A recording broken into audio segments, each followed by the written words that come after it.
Artificer Power Armour. I hear the bells of a child's laughter as I raise and lower my hammer again and again. It is the sound of my youngest blood relative, the echo of home. There is no method by which I could hear it with my ears, my normal senses. The clangor of battle is all around me. Yet I hear it. I hear it in my heart. I hear the barely audible whine of an approaching object moving at speed over the shouting of my foes. For we are few, and they are many. And they are hemmed in all around me, surrounding me, attempting to push me back with numbers where they cannot push me back with skill or valor. A missile, I think, is approaching. But it matters not. It is a weapon of the enemy. So its intent is all that is of concern. It explodes to my side, but does nothing to my sacred armor. The greenskins will fire on their own, even unto a melee. They are things of hatred and spite. They live for battle and the rush of blood. They seem so close to the heretics, the traitors, who now kneel before the red god, Khorne. Yet they are not of chaos, the greenskins. They are but brutal things, cunning things, some say. But not I. I see no method to their madness, no plan to their action. They are merely here. While they wish to be inside the hamlet to my rear, they wish to enter that place and exact butchery on those within. Human fathers, mothers, sisters, brothers, daughters, and sons. They are behind me. And for them, and for he who I fight, the owner of the bell-like laughter, I shall not budge. I will not move from my placement, lest it be to push forward, to harry them when their tide has finally broken, and they are but flotsam to be rounded up and put down. But we are not at that point yet. Far from it. Their berserk rage brings them onto the valley, onto the fields, onto our lines, onto my hammer. A thing of lightning and thunder. My hammer is like the hand of the Emperor itself. Where it lands there is force and power and destruction. I have raised and lowered it so often tonight already, have felled scores of the greenskins, as have all of my squad. Yet they come. They come on to us, wishing to drag us down one by one, to hurl our bodies onto the ground and cover them with their own flesh, then to wheedle knives or other edges into the weak points in our warplate, to cut and slice, and then let us die, all while still covered with their vile massed bodies. Greenskins. Like all Xenos, I despise them. My brothers hold the line. Gouts of flame tell me that they stand as erect as I, as lethal, as loyal. The orcs then seem to cease charging us, letting those engaged have the end of their fun. But what is this? A large brute has moved forward, is restraining his warriors by bawling and biting at them. He is bringing the one thing that would make these scum effective. Organization. The wretches bring up a heavy gun of some sort. I cannot stop my current engagement, cannot push forward due to the foes I am slaying. Thus I cannot quite see what they are doing as they maneuver behind their lines. But I am wary. I give curt orders for my squad to hold back, to take cover. They do as they are bid. But not all can move now, or the enemy will discern this too swiftly. Thus I give my anger voice, and scream my hatred into the sky, and I then lay about me with passion, and really express myself, gaining all of their attention. It is enough to draw that which needed to be drawn, their fire. A ball of energy slams towards my location, but I cannot evade, even if I were not so heavily engaged. Its advent is a thing of wonder, that only my enhanced senses can compromise or experience. I see the light is plasma. It is a huge ball of it. Orcs before and around me are singed, then near evaporated as the energy envelops us. Their sinew burns and their skeletons become ash before the onslaught of this attack. Yet I know no fear. For the Lord of the Forge is with me, and through him, the light of the Emperor himself protects me. My armor is of the finest construction, made in years gone by, perhaps, but lovingly maintained by the best the chapter has ever had. It has been an honor to wear this rare suit of warplate, this exquisite and potent shield of ceramite, created with such craft that it must have taken the better part of a decade to do so. And at this moment, I am very pleased indeed that I have accrued the honor and prestige to wear it, for the plasma rebounds from its surface and splashes instead upon the orcs around me. If I wore but normal plate, I would be naught more than a pile of steaming slag. But I am not, for the Emperor, through the artifice of this armor, he protects me. The ball has done nothing but clear my route. The orcs before me gone, I waste no time and charge towards my opposite number. My men come out of their positions and hail the greenskin lines with holy bolter and blessed promethium. They ensure that my path is unlittered as I charge the orc chieftain. Continued after the law. Welcome, gentle listener. I am Voldemort, your faithful servant, and I wish to introduce you to the forces, factions, and war gear of the Warhammer 40k universe, the grim darkness of the far future, where there is no time for peace, there is only time for war. And today, we are going to be discovering an iconic piece indeed, the Artificer armor. Now, all Space Marines and some others wear power armor, but it is only the very cream, the very highest and most lauded of all Astartes who can don this particular set. For it is a gift of unsurpassed honor to be granted a set of this rare and honored protective war gear. But, as usual, for the very basics, let us lean on existing wisdom. To quote, Artificer armor. Artificer armor is a name given to the individualized and heavily modified suits of power armor. Existing suits of Artificer armor have generally been modified and decorated for a certain individual. These suits are kept within the chapter even after the deaths of their original wearers, and then inherited by high-ranking and honored individuals. Commonly, this type of armor incorporates elements of the various marks of power armor, as well as more unique, customized armored plates and helmets. Construction. Suits of power armor are difficult to manufacture, and so must be maintained in the best possible condition for as long as is possible. Hence, a Space Marine chapter may well have a number of archaic suits, which now are kept as heirlooms. Although even the earliest forms of power armor are far from obsolete, many of the older suits lack auxiliary systems found in the most recent versions.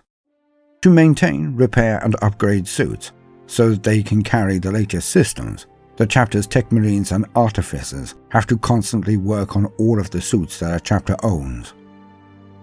Many of the changes made are non-standard, are one-offs for the particular suit they are on, and many additional, purely ornamental adornments are added to recall major campaigns or battles the chapter has fought in.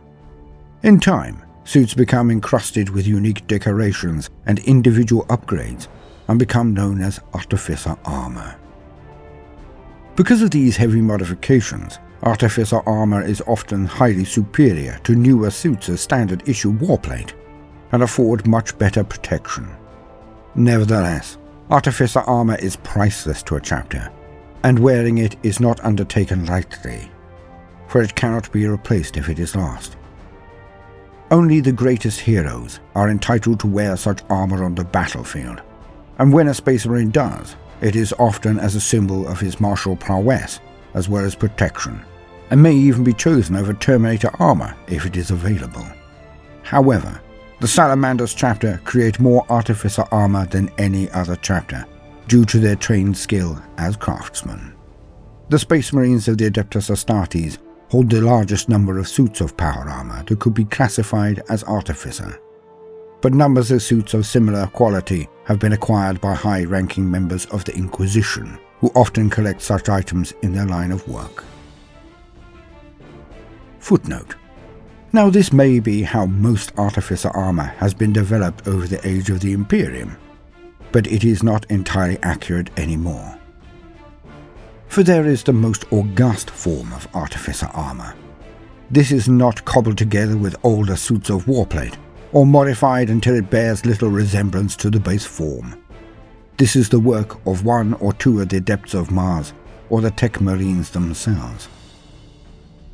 But let it never be said that this is a small thing, for it is not. The creation of one set of bespoke armor can take decades in the making. It requires an artisan of legendary ability to forego all other activities, all other labors, to perform this one act as a sacrament to the Omnissiah and a boon to his brethren. And that would mean that this, the most skilled human in a chapter, or on an entire forged world, will be effectively neutralized. They cannot orchestrate the ongoing work of their lessons. They cannot repair that which only an artisan of their caliber can repair. For there is such a dearth of ability, knowledge, and skill in all of the Imperium that the removal of such an able guiding hand can be felt across the entire sector. Nor is this decision taken by the Adept lightly, for there is so much that now requires maintaining that to take the horrific time away to forge this one set of armor can only rarely be justified. With technological knowledge stagnating as it is, the repair and maintenance of the existing will always trump the need for the new. Also because of the culture involved. There are unspoken rules which can never be broken. For an artisan to forge a set of Artificer armor could well bring them closer to being viewed as a tech heretic. For the new is to be feared, the old is what is trusted. When deviation from the existing can lead to a death sentence for tech heresy, the merest glimmer of interest in creating something new can waft a dark miasma of the heretic into the discussion, where none is ever intended or in play.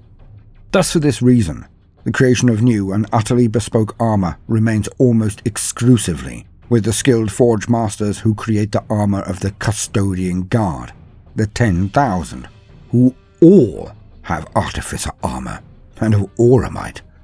For everything that a custodian wears or wields is made just for them, bespoke. With the drain of skilled workers also being directed to this one endeavor, it is an even greater sign of how difficult it would be for an adept or magos to proposing building a set of this time-consuming and rarest of all armors, Artificer Warplate. End footnote.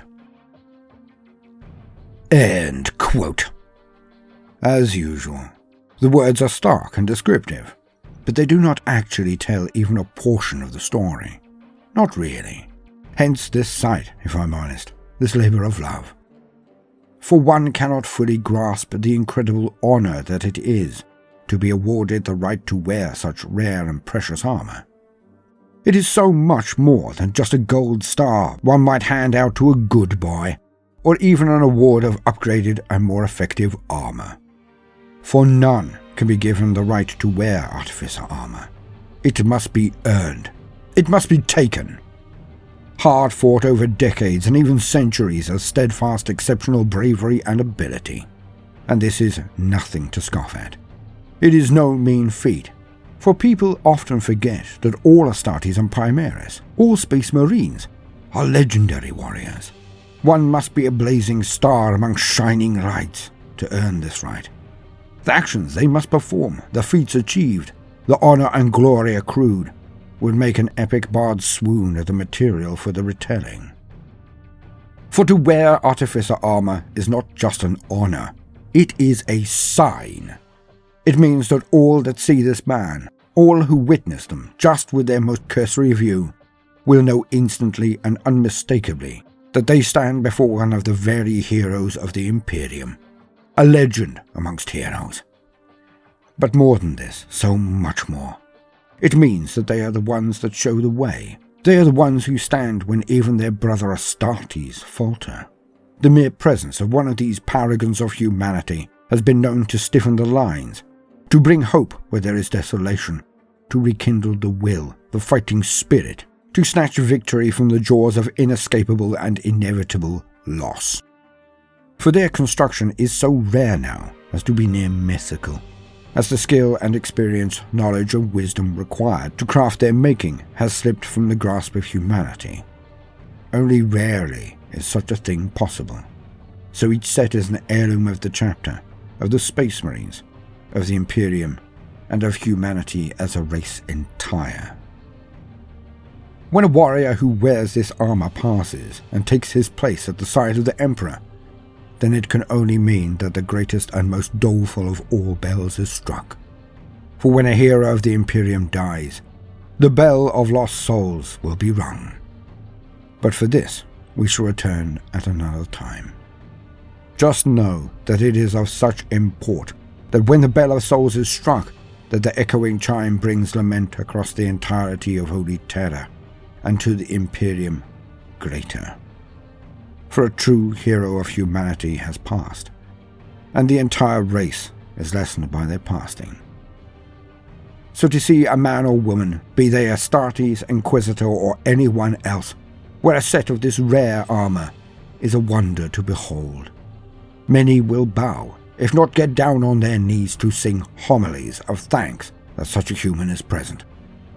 For without these burning stars, these paragons, these lights in the darkness, then surely the Imperium and all of humanity are lost. I have been Voldemort, your faithful servant. If you have enjoyed this brief introduction to Artificer Armour, then do please consider liking and subscribing. If you are a regular gentle listener and see the worth in what we are doing, then please do consider supporting us on Patreon. It would be a great boon. Now, no matter what you do today, do try to make some time for fun. Toodaloo. My way is open, my leap expansive. I hurl myself forward. Again, I bellow my anger at my foes. Some step back, leaving only the ones I will need to fight. There are few. Within 3 paces, I have struck down 3 of the greenskin heroes. Knobs, they call them. My hammer arcs and lightning surrounds it. When I strike, it explodes, and the force crushes armor, body, and bone. The orc chief is in front of me now. He leers and points at his mighty war axe. Though it is simple, it too crackles with power. He hefts its weight as I make the final strides, and we engage. My thunder hammer is slower than his axe, but both have equal strength, equal power. But I am more economical with my motions. He practically signposts his attacks. Wielding his axe thus, he has always been able to bully others into submission. When you are on the defense against an axeman, you are at the disadvantage. So I do not give him the satisfaction or placing. I do not retreat 1 step. His axe comes down again and again, and I block it with the head of my hammer. The lightning wreathes and near blinds us both as the fray continues. He will not tire. He is too large for that. Nor will I. The Emperor infuses me with power. My family infuses me with purpose and valor. So I take a calculated risk, a leap of faith. I will test the skill of my people against the wrath of the orcs. I let him strike my shoulder. His axe bites down. The power seems to initially sigh through my warplate, but then it stops. The artificer who made this armor did not scrimp on any detail. The structural integrity is reinforced in a myriad of tiny ways, each minuscule to the uninitiated, but in combination. The warplate I wear is a thing of glory, for the axe is stopped before ere it touches my actual skin, and my gambit pays off. My faith is rewarded. I have taken his strike to enable mine own, for as his axe came to my shoulder, I was rushing my hammer toward his leg. As his axe strikes in my armor, his leg explodes under the force of my hammer. He is slammed onto the ground face first. His limb are smashed and bloody pulp now. His axe still in my shoulder, just inside the pauldron. I look at his orcs, his boys. I make contact with as many as I can, as I raise my foot slowly, and then slam it down on their chieftain's skull, killing him immediately. Their eyes widen, their weapons lower. They run. As they go, my squad harry them and take up their bolters once more, culling them as they flee. But all I can do is take a deep breath and sigh. For tonight, I have done my duty. I have lived up to my oath. I have saved the hamlet. I have saved the fathers and mothers, sisters and brothers, sons and daughters inside. This is why we exist. This is why we fight. We, the Space Marines, the Emperor's own angels of death. We fight so that others may live.